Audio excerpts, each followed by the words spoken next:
So my theme kind of this week was stira and sukha, strength and ease, right? And how we need both of those things in the postures that we practice in our lives, in our emotions, in our bodies, to really find balance. And understanding that there's sometimes we lean into the stira, to the strong, to the steadfast, to the unwavering, and sometimes we have to lean a little more into the sukha, and sometimes they meld beautifully. Pigeon is a pose, and I'm going to talk about why, it really can make us tense. And there are times in Pigeon, like when we're in King Pigeon, when we're tall, when we have our arms up, when we're doing twists, that we really have to be conscious about recruiting certain muscles and finding that strength and that fire. And we might play with that a little bit, but for the most part, we really want us to get into that essence of softening into Pigeon, which is a great tool because it helps us to soften into life, right? When we come into these situations, when we could be like this, but we have to remind ourselves and train ourselves to be a little bit more yielding and soft, we're going to play with that in Pigeon. So that's my plan. How's that for shooting out of bed and figuring it out in a few minutes? And I'm going to get you to start on your backs this morning. You might want a strap, you might not, and you might want blocks, but for the most part, it's going to be a pretty straightforward flow. So come on down. This practice may or may not be born from my own kind of tight hips this morning. That's the beautiful thing about being teacher, right? Is you can kind of gently manipulate the content based on what you might need. So let's find our way back and just let our bodies soften into the earth. Let our spine soften into the earth. I would prefer that your knees are bent, and your knees can be bent with either your feet on the ground, or if you would rather, you are more than welcome to come into a Baddha Konasana. Supta is on your back, Baddha is bound, and Konasana means angle pose. So that's when, we call it reclined cobbler, or sometimes some teachers call it reclined goddess. But if you're doing that, I really would love for you to be using blocks, and that creates that sukha, that sweetness, that ease that we want to begin our practice with. So however you are positioning yourself, let's do it in a way that shows us how to just truly relax. I always love the quote, "Never in the history of humankind has a woman ever relaxed by a man telling her to just relax." I read that once and I was like, oh, I think, anybody telling us just to relax. But that's what you want to do for yourself. And so the hands can be such a valuable tool when we're calming ourselves. In this case, we can put them on our hip flexors. We can put one on our heart and our belly. And the other thing we might do is something called havening. And if you've done a somatic class series with me, you might be familiar with havening. Havening is soothing self-touch. And so one way that we can do havening is by taking our own hands on the opposite upper arm, just like you're going, but slowly, like you're stroking yourself, calming yourself down. So some people like that. Some people like taking their hands and gently rubbing them together, or vigorously, but starting off just bringing those nerve sensors on your hands to touch one another. Some people like that, and that's why prayer is also very calming. Some people like tapping. So you can take your fingertips, and there is a technique, but for today, just tapping around gently your eyes, around the eye sockets, underneath the eyes, into the nose, around the nose, the cheeks, around the mouth. You can even go down the throat and down to the thymus gland, and the thymus gland is responsible for regulating your immune system, and it's right behind your sternum, so you could do some tapping there. And these are all techniques that you do not have to wait to be on your yoga mat to do. You can do them wherever. This can be done pretty inconspicuously too, any of these. Maybe not putting your hands right on your hips, but whatever. And so remembering that, yes, you do have control when these overwhelming situations or emotions arise without hopping on your yoga mat and dropping into a relaxing pigeon, right? Let's release our arms if you're doing any movements, unless you want to keep going. Let's take a nice big breath in through our nose and feel our chest and our belly rise. And if possible, with an audible sigh, feel that kind of guttural sound. It does help. Let's do it 2 more times.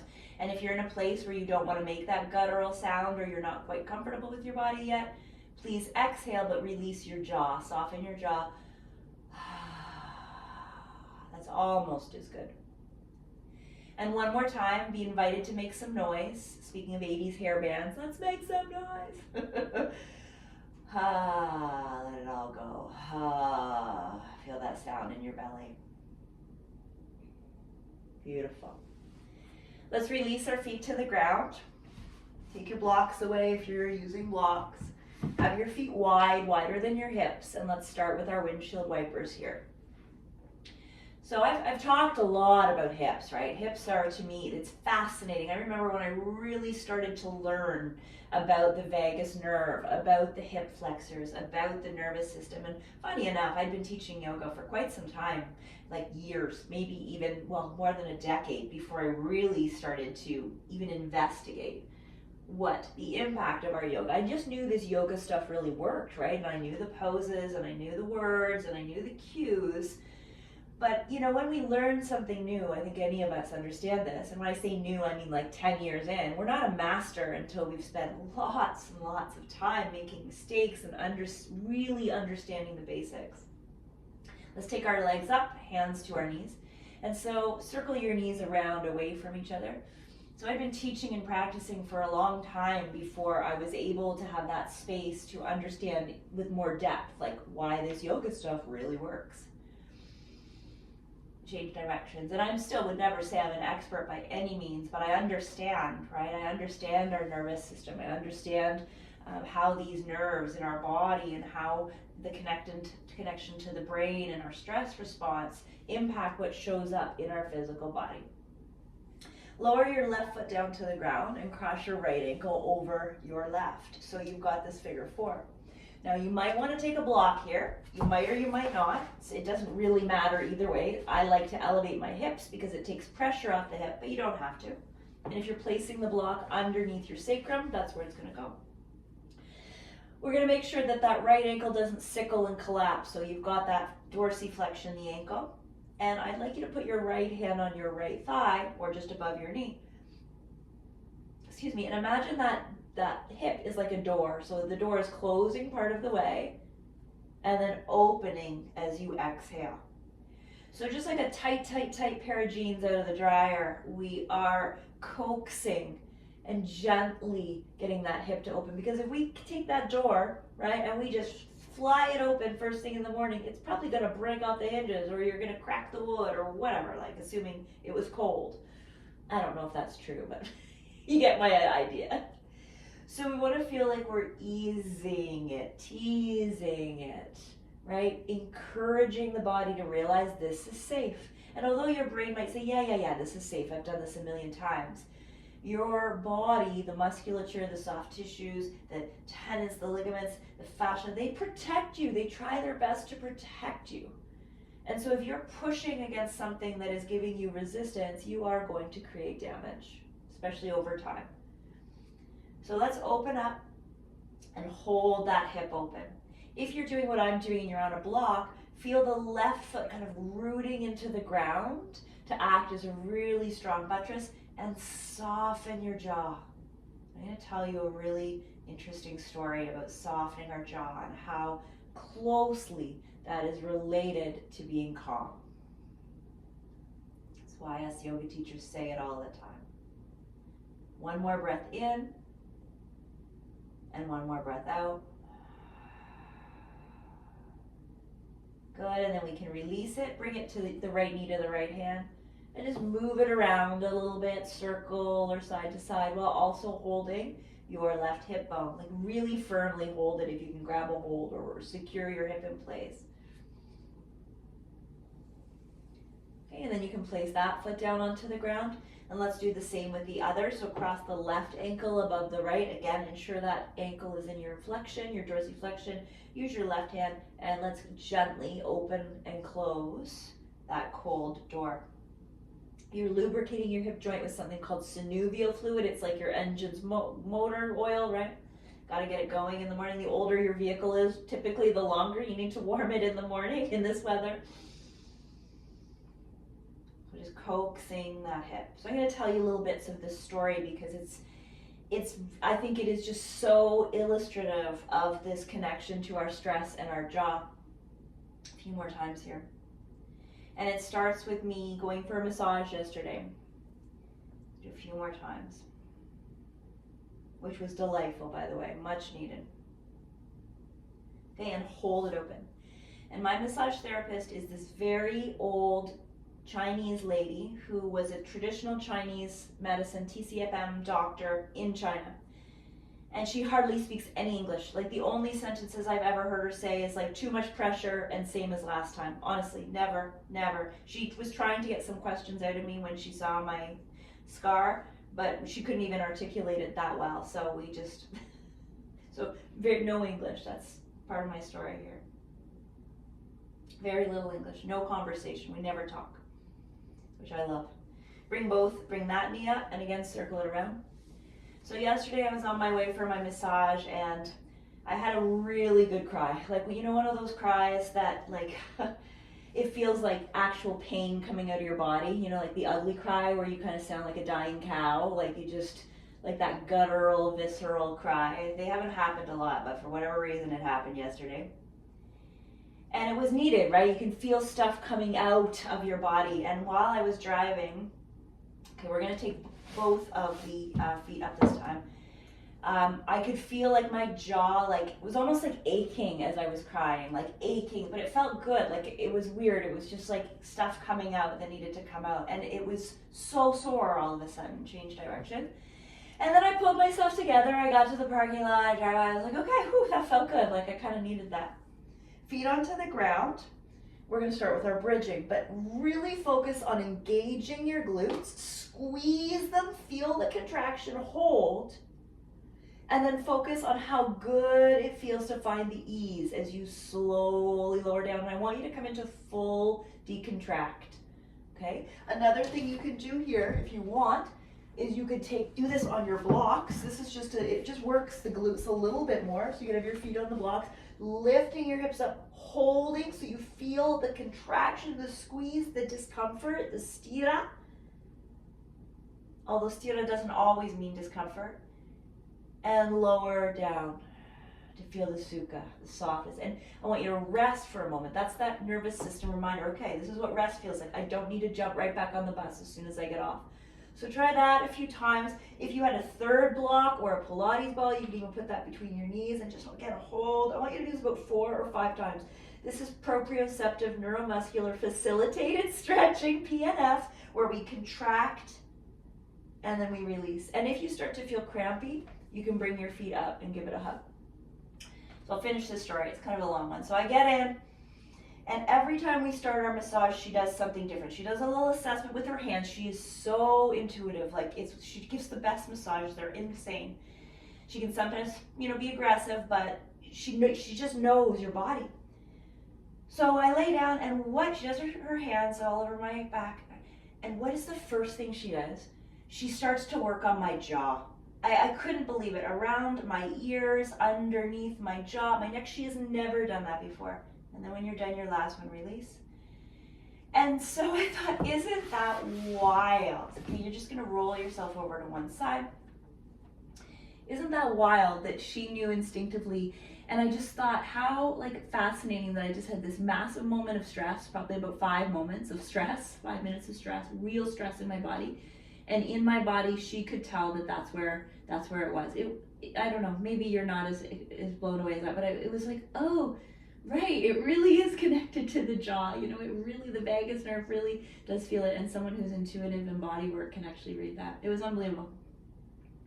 Anyway, good cries are a good thing. That's the other moral of the story. Let's bring ourselves onto our knees. Let's take our knees wider than our hips.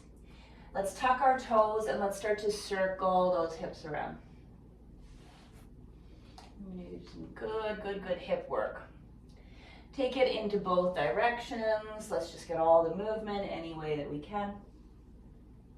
And as we know, there's nothing wrong with crying. It's so helpful. It's so cathartic.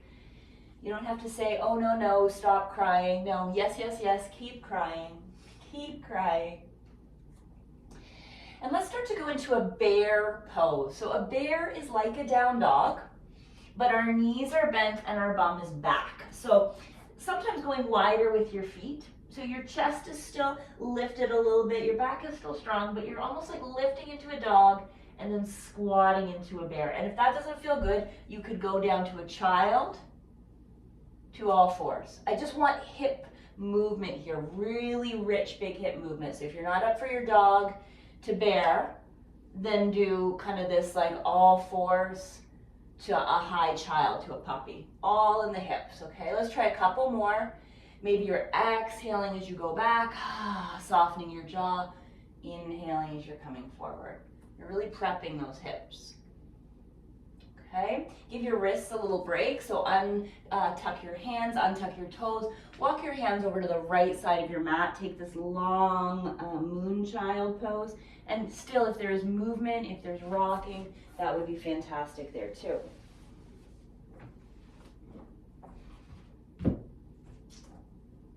So if you're looking for a fantastic, intuitive massage therapist in Barrie, she's at Helica. She's amazing. Fang Ling. Oh, she's incredible. Walk your hands over to the other side. I think I said she was a traditional Chinese doctor. And here she's a massage therapist, so she does a lot of acupressure and stuff. Anyway, amazing. It's amazing when a body worker really understands the kind of energetic component of our physicality too. Okay, let's bring ourselves up. We're going to do a little bit of a standing sequence to really get those hips going, so pushing back. We'll take a little walk up to the front of our mats.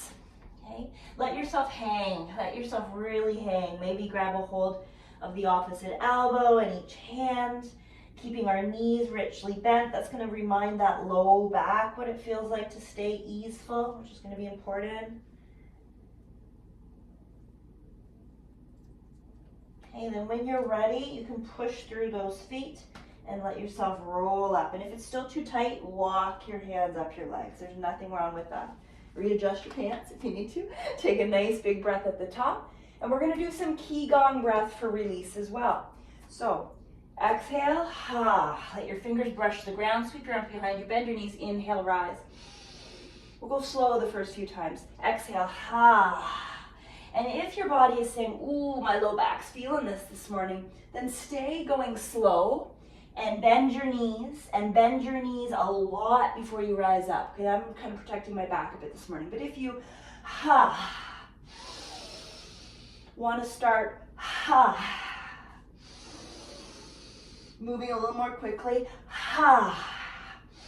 but you don't want to go lightheaded. So if you're on blood pressure meds, or you get lightheaded, take it easy. But what are you letting go of this morning? Couple more. Last one. And then let your arms come down by your sides. Find that beautiful mountain pose. Okay. Take a few moments just to breathe, just to reset. And we're going to get ready to move into our flow again that is focusing a lot on our hips this morning. So we're going to start with just a simple kind of sun salute, modified or variation of a sun salute. Go ahead and take your arms up and above your head, and as you do so, being very conscious that by tipping your pelvis and lifting up the front edge of your pelvis, you're going to decompress your back a bit. So just feel that. And then, so that's your strength. And then as you exhale, you're coming into your ease, right? You feel that space now decongest. And that's really what it is, contraction and expansion. Hands come to your shins, so you're coming up halfway. So we're not moving fast today. Exhale, and we're really being conscious of what we feel. I'd like you to bring your hands either to the ground or to your block. So you've got time here, because there's no rush, absolutely no rush in our movements. And we're gonna step our right foot back. And we're going to lower that right knee down just above your knee. So try to be not right on your knee. As far as your front knee or your front foot, we are going to be moving through a little bit of a half monkey to a low lunge sequence. So we're sitting back into half monkey, can be up high, or if your body allows, you can sit right back into what's called cocoon. So that's a little closer. So it just depends on what's going on in your foot. And then as you come forward, you want to make sure that the alignment or where you've placed your front foot allows you to keep your heel down. So in other words, a lot of us will have to move the foot forward so that we can go deep into this front stretch, this deep lunge, Anjaneyasana. If you prefer to untuck your back toe, that's cool. And we want to notice here this opening, this softening, in this case in your right hip flexor. Okay, so we're going to do a little teeter-totter back and forth. You go at your own pace. Exhale so you feel that deep release in the front hamstring. Maybe take a breath in at the top, and then exhale as you sink down. The exhale is where we soften. The exhale is where we soften. So it doesn't have to be a rhythmic, I breathe in, I breathe out. Breathe in to prepare, and then breathe out to sink into the stretch. Yes. No frantic movements, no paced movements. You're just feeling it out. And like I like to feel more stretch when I untuck my back toes coming forward, but then I feel more stability when I tuck them when I go back. So try that and just make some peace with your body as you're moving through this little hip flow here. It's kind of like a sun salute, but we'll get to that. Right now we're just building the movements and the postures. Beautiful. Now based on what you are feeling in your hips, because your hips are just such an intricate structure, which one of those two stretches feels more where you'd like to be for 4 breaths? Would you rather focus into that right hip flexor group or into that left hamstring? What needs it more? And go ahead and set yourself up into whichever variation you like and try to relax, try to soften, try to find that sukha. So if you're in the cocoon like I am, you might be leaning forward. If you're in the Anjaneyasana, you're just trying to relax your jaw, soften your jaw. So you're really establishing settling into ease in a position that might not feel the most easeful.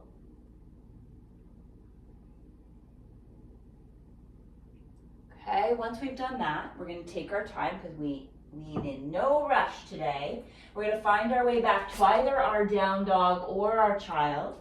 And let's go through that bear flow again. So bear, coming forward, maybe to a plank if you want to challenge yourself, or maybe it's that elevated child, puppy pose, to all fours, but starting to play with plank a bit. Let's try that a couple more times because a strong, deep core helps to take load out of the hips, right? It's all so deeply connected. One more time. And then as you come down, so you're in your plank or you're in your modified plank, you're going to ease yourself down to the ground. You're going to untuck your toes, and for a lot of us, because we are all of the female persuasion here, we might want to take our feet wider. We're going to do some cobra or baby cobra or sphinx push-ups or flows. And I talked to this before. When we keep our legs together, we create a lot of compression through our low back. Really lean, narrow-hipped people, it's not as bad. But for those of us that have like a wider hip base just by nature, not necessarily in body weight, but just in structure, taking our feet wide feels good. It just relieves that pressure on the back. So play with it. We're going to breathe in and lift the chest and breathe out and lower. Now you may notice I have my arms wide and forward. You might prefer to have your hands narrow and closer. What your focus is as you're going through these is you are finding that sukha in your jaw and in your shoulders. So if you're like this, that's not sukha, okay? So I want you to just find that softness, that sweet spot, that soft spot where you're still easeful even though you're working. Let's try a couple more. Breathing in as we lift. The opposite of sukha is actually called dukkha in yoga, and that means the dark space or the bad space. Hold this next one up. Now sometimes when I have you in cobra, I ask you to be strong and pull. Today, it's okay for your shoulders to come up a little bit, but you're not locked. You're kind of like hanging out in them so that your jaw is relaxed. That's okay. They call it a sloppy push-up. It's true. And then let yourself go. Okay? Let your arms come out to the side, bend your knees, and just do a few little windshield wipers here from side to side. So the opposite of Sukha is Dukkha. Sukha and Sthira are partners. They're non-dualistic tantric partners, right? They need each other. But the opposite, what we don't want, is Dukkha. And that's when we grip and we sit in the dark and we stay in the dark and it's not serving us. Push yourself back. Have a nice stretch. Find your way up to your down dog as you wish. Walk out your dog. And then go ahead and walk your feet up to the front of your mat slowly, because we want to really keep those hamstrings lengthened. I abandoned the sun salute. We're just doing a different flow. Have your block, if you have one, right between your feet. Bend your knees, roll that body up. Ooh, yeah. Reset yourself. Take your right foot on your block.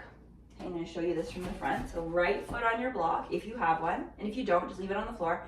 Stabilize your hips, and let's go ahead and do those rotations like we did on our backs. Remember, we had our foot on our thigh.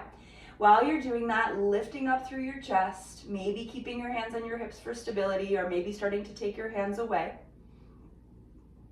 And then if you like, you could also do this up onto your calf. But it creates a bit of compression there, so whichever you like. The block is perfectly okay. Whatever you want with your arms.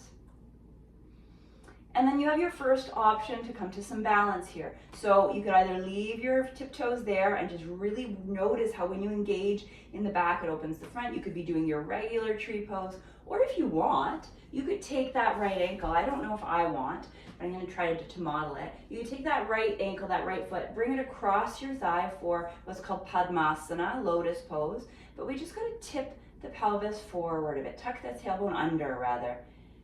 Okay, and then you could either hold the foot, you could bring your hands for whatever you like, but take about 3 breaths there. Notice how this is similar to what we do in our pigeon.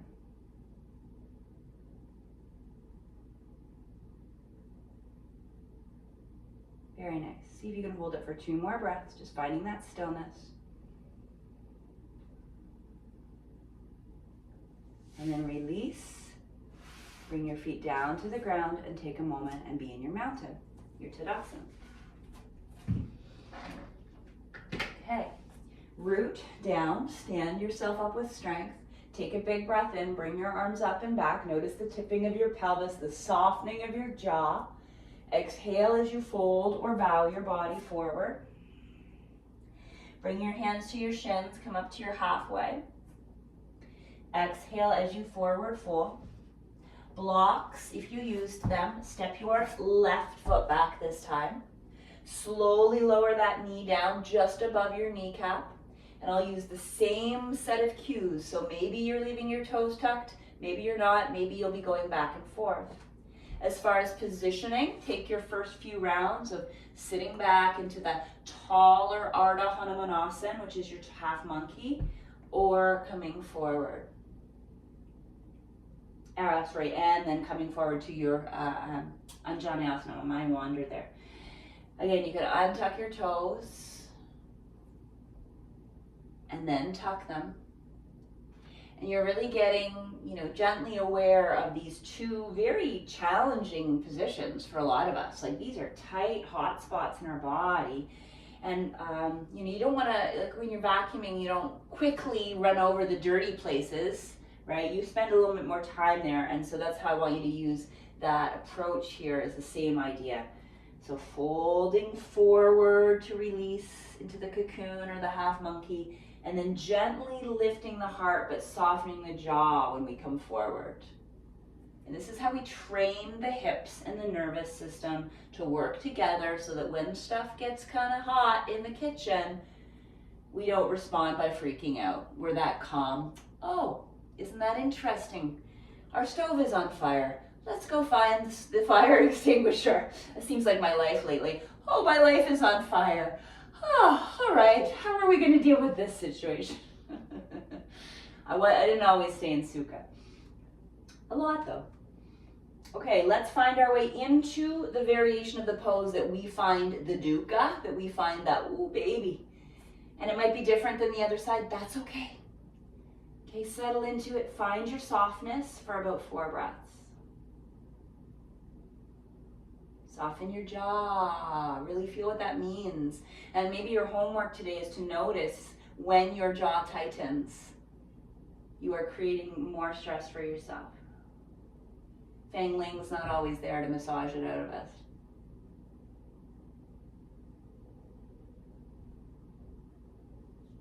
Okay, and then when you are done, you can bring that foot back.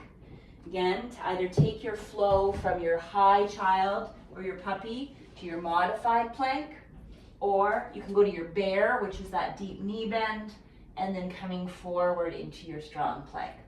But either way, you're going from the stretch in the glutes to the slight engagement in the glutes as your pelvis comes to neutral. Let's do it 2 more times.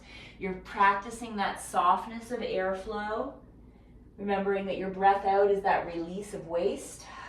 So it really does help, right? It's like you're emptying the garbage every time you breathe out, metabolically, mentally.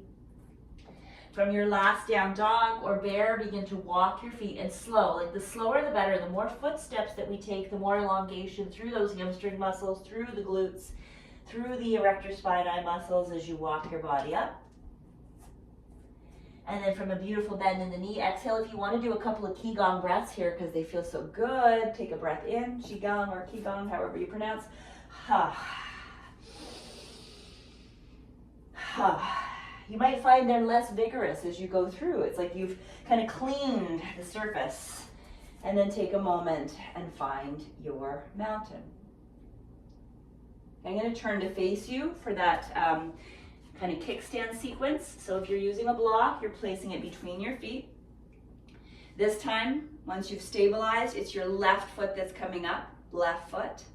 And you're going to do those external rotations like we did when we were on our back. So this is all pigeon, right? It's all pigeon. It's all different variations of one leg straight with a strong glute or a neutral pelvis and one hip that's opening. So even though we're not doing the pigeon that many times, it's all the same mechanics, similar mechanics. Okay, and then once we're ready, we hold. We notice how when we push the foot into the ground or into the leg, that's what's opening up like the flower of the hips. We could also go a little higher, and let me tell you, so many of us say, don't put your foot on your knee. Honest to goodness, you are not strong enough to blow out your knee by standing in tree pose with your foot pressing into your knee. Your body is not a delicate flower. So I don't know, it's not my favorite place to put your foot, but if that's where it goes with neutral pelvis, whatever. You're not gonna break your own knee. So I always was like, I don't know if I believe in that. And I've done a lot of research, and yeah, you can put your foot wherever you don't want to put your foot, as long as you feel safe, right? If you do want to come up and bring your foot across your thigh, then by all means, you can do that. Yoga teachers, more than anybody, and I've been in a lot of movement practices in my life, have the tendency to repeat cues that they hear, and it just gets repeated with no real understanding of why. It's like an old wives' tale. So that's one of them. So stand yourself up tall. Feel how when your pelvis is in its best position, it just naturally creates the sukha. So we're not like pushing and trying to open up that joint. Okay, so wherever you're at, feeling the same essence of the pose. You guys are awesome. So good. Okay, when you're ready, place that foot back down onto the ground. Take a moment and breathe. Inhale, bring your arms up and above your head. Bend through your knees, exhale into your forward fold. We're going to take our hands to our shins to come to our halfway lift to find the strength and the length, Ardha Uttanasana. Exhale into forward fold, Uttanasana. Go ahead and step your right foot back. Lower that right knee down to the ground, untuck your toes. Now in this one, I'd love for you to walk your left foot a little bit wider, okay? So you have some clearance for your hands. This is called lizard or sometimes called dragon. Now you're gonna figure out what works for you. I'm actually gonna leave a block under my right hand just because I have these, short arms. And I want that leverage. But I also want you to be able to see my foot. So remember when we did the open and the close? when we were on our backs. I want you to do that open and close here, being very mindful that your ankle is not collapsing, your ankle is not sickling. So there's lots of integrity. Just do it about 4 or 5 times, and that's why I had the block here, so that I'm not jamming my shoulders up and bracing my jaw. So whatever you need to do to brace yourself, I know you can't see this that well here. I'm doing this. Okay, so you're just massaging the head of that femur bone into that hip joint, really getting that acetabulum there. Okay, good. You can hold that last one if you like, maybe lifting your back knee off of the ground too. So when you do that, you get that deep, deep, deep opening through the hip flexors. Whatever works for 3, 2, and 1. Good. Lower that knee down, that right knee. Do what you need to do for getting yourself organized here. It might not be pretty. Take your left foot that was in the front, bring it up, okay, and circle it around like a fire hydrant. Well, it's not a fire hydrant, but you know what I mean, like you're cocking your hip. Now you can come down to your right forearm. You could be on a block. I just want you to take advantage of as much hip mobility as possible. Your hip is a ball and socket joint, change directions. She's meant to be moving. Yeah. Good. Bring that left leg up and around. I call this twisted lizard. I think I made that name up. Walk your hands over to the right and look over your right shoulder. So your hips kind of fall to the left a little bit so you can get that stretch through the iliotibial band, through the outside of the hip. Soften and take a few breaths. And we're going to come into our first actual pigeon. Pigeon. So you're going to bring that leg back up again. Okay, you're going to bring it forward again. So this is all good hip movement, right? Like even if you're like, this is not graceful, whatever. You're teaching your body good movement mechanics. Heel toe that foot over as best as you can. Use your upper body strength. Nobody's watching. And lower yourself down. Okay, if that wasn't pretty or graceful, who cares? If you fell down onto the floor, you wouldn't be getting up in a pretty or graceful way. This is functionality. Untuck your toes. Square the hips off. And start by staying semi-elevated at first. So semi-elevated meaning you're on your forearms or on your blocks. So right away you're like, ooh, right? Your body, you know, even though we've warmed up a lot, the body might be giving you some words here. And you're going to use your mind and your breath and your intention to recognize all of the places in your body where you grip when you are under tension, when you're under emotional, physical, mental stress. Jaw and eyes, right? So those are the 2 places in the face where we usually manifest that. Neck, throat, shoulders, soften. Hands, right? We grip. We white knuckle.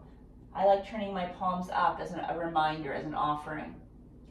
And then the belly, right? We brace the core. A lot of us have trained ourselves to brace our core because we're always told, squeeze your tummy, pull your belly button, and all this stuff. Just soften it, like Winnie the Pooh.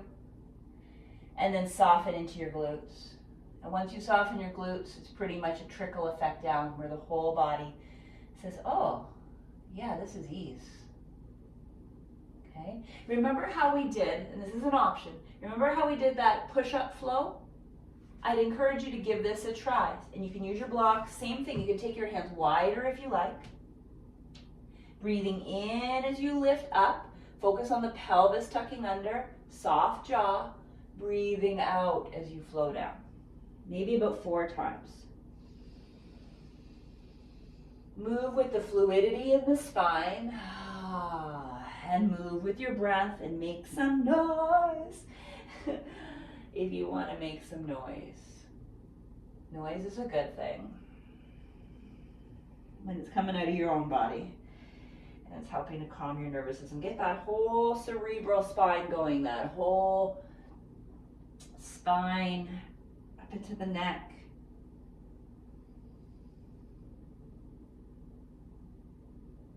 Yeah, how good does that feel? I hope it feels good. I hope it feels good. Okay, on your last one here, just come on down to your resting pigeon for just a handful of breaths. Stay with that sukha. Come all the way down if you want.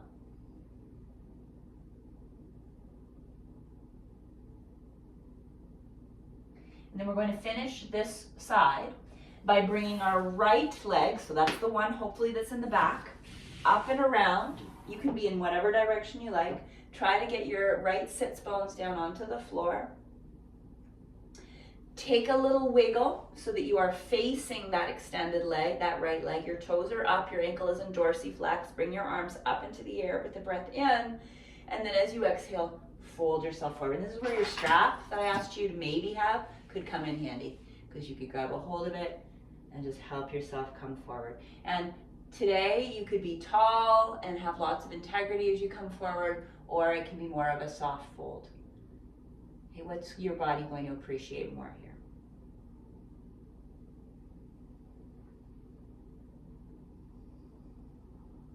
How many of us like grind our teeth, right? We go to the dentist and like, do you grind? And you're like, no, not me, I'm not stressed.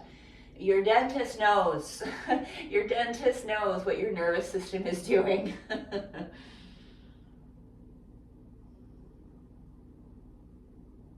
Your dentist, your massage therapist, they know just as much as your therapist, if not more, because the body don't lie.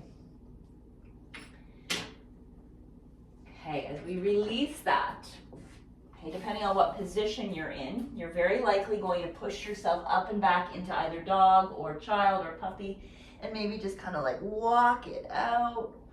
Feel the difference between the one hip and the other hip.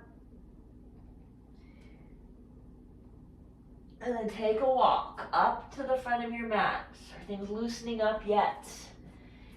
Minus 1,022 degrees out, so our body knows that as well. Feel that heaviness, maybe cradle the head. So your vagus nerve comes out of the brain, right at the very back, right, of your brain. So at the base of the skull, so you could take your hands and massage underneath your ears, around your hairline, and into that spot where the vagus nerve comes out of. And that can also just gently help that vagus nerve to go, oh, okay, we calm down now. So that's why rubbing the back of your neck not only muscularly feels good when you're ready rolling up, but also the nerve, you're touching your vagus nerve, right? You're rubbing the vagus nerve that sends signals to the belly, to the heart, to the lungs, to all of these autonomic functions that are going on in the background. Take a breath in and says, yeah, we good, right? We don't have to be releasing stress hormones right now. We're okay. So these are tips, right? Hand on the belly, hand on the back of the neck, little rub. Take a moment and breathe.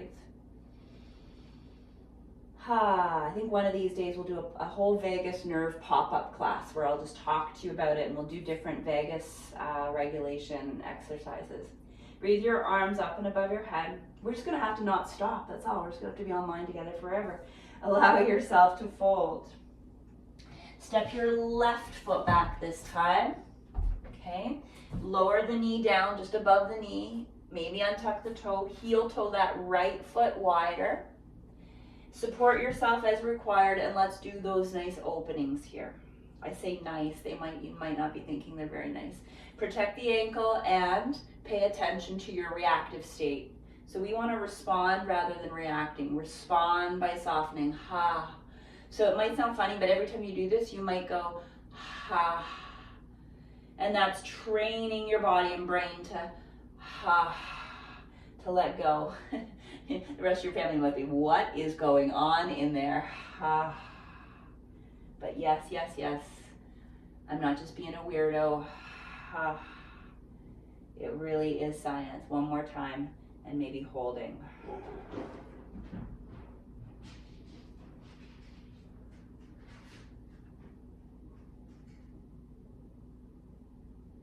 Okay, good. And then as you come back, this is where we're going to kind of find our way into that pigeon. So as gracefully as you can, heel toe that foot across. Oh wait, is that right? Yeah, that's right. Lower that leg down. Square off through your hips. Do as best as you can. And then come on down onto your forearms. Okay, so it's okay if your right bum cheek is off of the ground. right? We don't actually want to collapse like this. That's one of the biggest things I see happening. And if you're new to the pose and that's the way you got to be, or you got a hip injury or whatever, cool, do it. But if possible, try to stay elevated. You could, I should have mentioned this too for those of you with hip things, and I'm so sorry I didn't. But you could also be either doing a reverse pigeon where you're on your back, you just don't get quite the same stretch. Or you could also have, in this case, your left knee bent up. You can see it, but up to the front. So whatever you need to do to be as comfortable as possible. Soften all those hot spots in your body. I always mentally start at the crown and go brows, eyes, jaw, throat, neck, shoulders, hands, belly, hips. Everything together, just kind of sighs.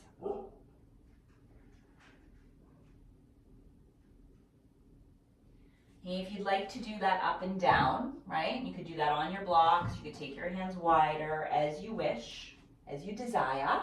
Breathing in as you lift and breathing out as you lower. And you can get that whole spine moving, like your chin coming up and then coming on down. Hello, sir. What are you barking at? Just let yourself move. What are you talking to?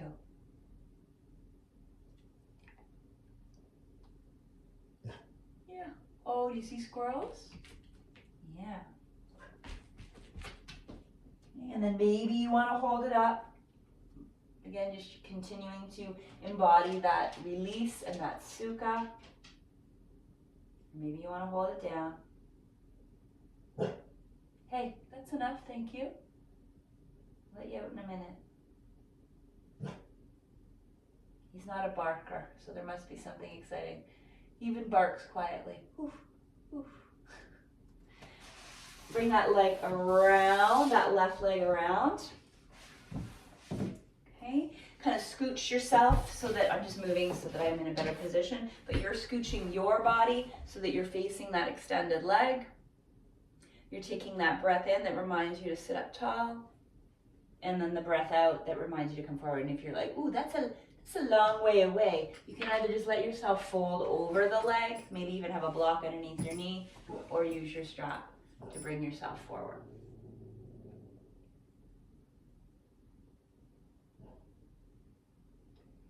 So we got a double yoga day today, just the way that my week transformed itself. So tonight is a really deep stretch in our nidra.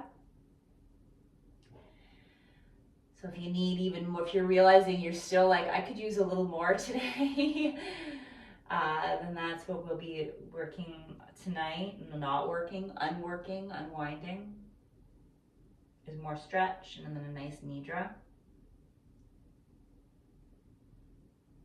And then tomorrow morning we're back on our feet for some functional, and then back on our mat Sunday night for another deep hip stretch. I think I'm totally using what I need this week, which it's been a week with a lot of stuff to just find our balance. So nothing wrong with that. Okay, when you come out of this, so I'm just gonna bring this around. You can bring that leg back. You can go ahead and bring your right knee out and bring your left forearm maybe to the ground and just do those nice big hip circles here. Oh, I did that in the other order. That's why it felt a little different. Oh well, no biggie. We got it all done, and go ahead and circle that around. So we're going to just we're actually going to come up to our feet sort of to finish our last little sequence here for hips.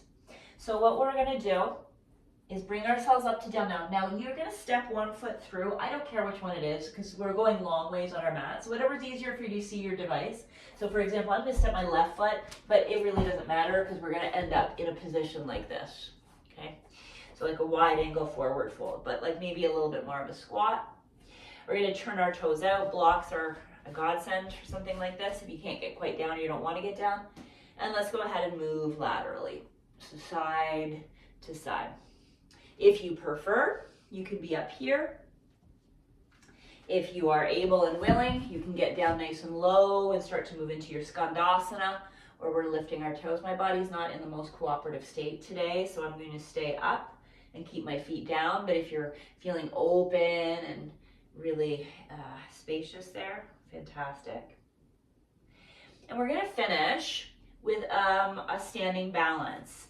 What do you think it's gonna be? Walk your feet close towards each other, about hip distance or so. You leave your blocks there. You can roll yourself up. Whew.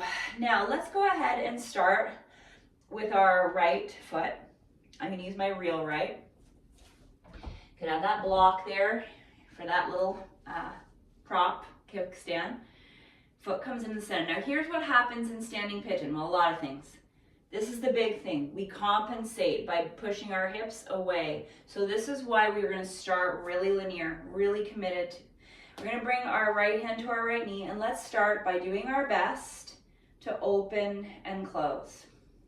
You can be up against a wall or a couch or whatever you need, but what are we thinking about all of these concepts of tucking the tail? Now, if we can, we're going to take that ankle and we're going to bring it across into George. See how the hips want to be like, oh, let's go that way. No, let's stay in our lane. If you've got, I'm not wearing the best pants for this. Slippy pants do not work well. You can bring your foot up as high as you'd like and practice sitting in your standing pigeon. Arms out, arms prayer, hold on, but keep that ankle in dorsiflex and try to prevent your butt from going to the left. It's tough. Yeah, I like the arms up. Do your best. See if you can hold it for 3, 2, and 1. Way to go. Added bonus, take it right into a dancer's pose. That's the counter pose. That opens up the hips. It could also be a standing quadricep stretch, or you could tuck your toes, drop your hip, and simply stand like that in more of a shortened crescent lunge, okay? But that's the counter pose. Nice. Okay, and then when you're done, let your feet come to the floor. Back in my wild teaching days, I might have gone back and forth a few times from standing pigeon to dancer as a challenge. I'm not there anymore, so if you want to do that, you go right ahead. Okay, so let's do the other side. So set the pelvis, bring the left foot up. Okay, let's go ahead and really make sure we've got what we want to do here. So we're not doing this. Kind of like a little dance move. Ooh, that hurts my hip. Can't do that stuff anymore. I'm gonna hurt myself on the dance floor. Okay, again, do your best to, as you sit your hips back a bit, like you would in a chair, whoops, bring that foot up. Cross through the ankle. If that's where you're at, that is phenomenal. If tree pose is where you're at, that works too. Sit yourself back, keep your butt in your lane, keep the ankle in dorsiflex, and then do whatever you'd like with your arms. Breathe. Stop. Soft. Ha. Again, try to stay linear.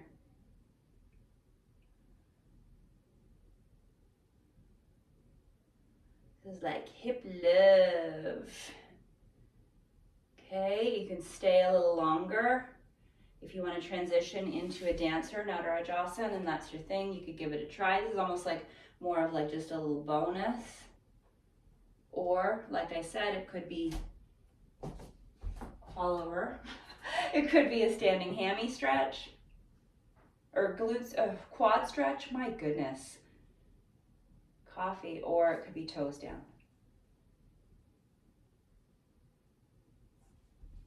Beautiful.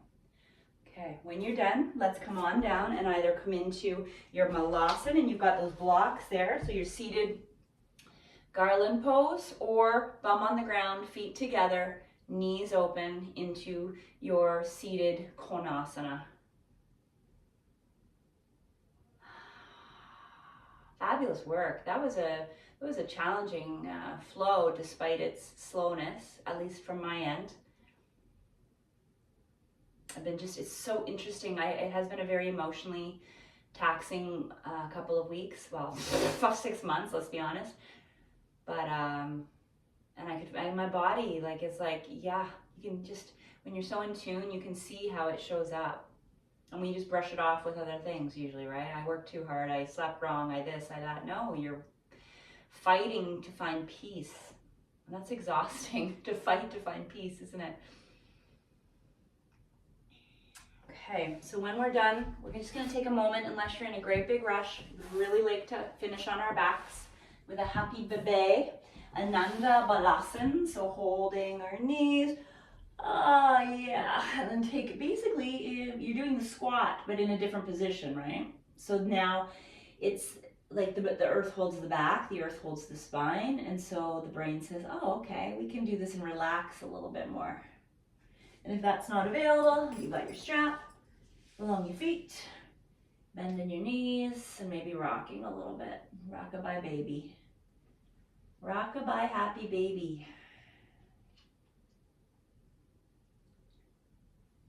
Hi. My dog's staring at me in this position. What an awkward place to make eye contact. Hello. Oh, are you coming? Uh-oh. I knew that was gonna happen. Hi. And then you can lay your legs out. Lay yourself down. I'm getting my feet licked. How romantic. He's got a foot fetish. And let yourself soften to the earth. Oh, soften your jaw. Relax. Let it go. I'm just going to finish with a little reading for you so you can breathe and just let things unwind and soften. I haven't picked one in my fluster this morning, so we're going to let the universe pick and see what she gives us. Oh. Okay, perfect. My breath. So settle into your breath. Maybe practice one more time for your day, your body scan, your quickie body scan where you go from crown to feet. Find the hot spots, put a little fire extinguisher on them with your breath, with your intention, and relax. Okay, maybe don't lick my foot while I'm doing this. What a gift it is to be alive on this planet in this very moment. Oh, I've shared this one already. We're just going to share it again. I gently close my eyes and inhale deeply, feeling my belly inflate. I enjoy the round fullness of my tummy, and I slowly exhale. In these deep, centered breaths, I connect to the world within me. I breathe in vital life force energy, and I exhale stress, tension, and all of the unnamed things that are not serving me. This is perfect for today. This breathing reminds me that my body is miraculous. It is a beautiful and resilient timekeeper. It illustrates the life force energy in the cycle of giving and receiving. With each breath, I'm drawn to all that I have in this incredible moment. I inhale it all with gratitude. I remind myself that each breath is an opportunity to begin again.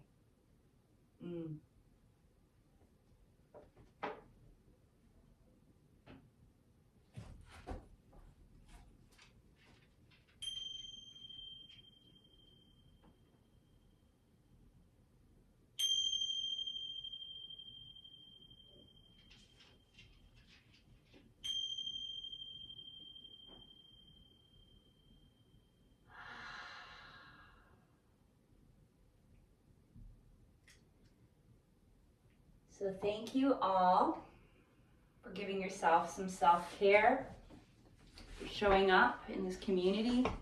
I got a beautiful message last night from one of our people. Actually, we talked on the phone because she's coming to Costa Rica. And she said, I've been doing all recordings since this started, and it's been wonderful. And she said, but I logged in one night, she came to a yoga nidra, and she said, I couldn't believe it, but I actually felt everyone's energy. She's like, there is a real difference between doing the recordings and doing them even online. She's like, and I didn't even have my camera on or see anybody else, but I just knew we were doing it all together, and it was like magnificent. And I just thought, yes, like it is. And I know I don't share everyone's personal messages, and that's not my place, but I get these beautiful messages from folks that say like, thank you, I feel everybody there. I know we're all there. And just messages like that. And so we're all here together. And I really want you to take this little community support and love that we've created today and bring it forward with your day. You're not alone. Whatever you're doing, you're not alone. We're all here with you. I'm here with you. You're here with me. So I hope everyone has the day that they need to have. And it's a combination of being both strong and easeful, right? That's how we get through it. We soften our jaw, right, Linda? We soften our jaw.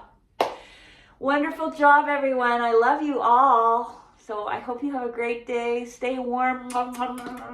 Maybe I'll see some of you later or tomorrow. Hope you don't have to shovel today. That's my wish. And I'll see you all soon. Thanks for the hearts. Oh, look at all these hearts. Thanks, everybody. Peace out. Bye, Marie. Bye, Linda. Bye, Beth. Bye, Cecilia. Bye, Gloria. Bye, Margaret. Oh, I didn't know you were here. Bye, Vicky. Bye, my friends.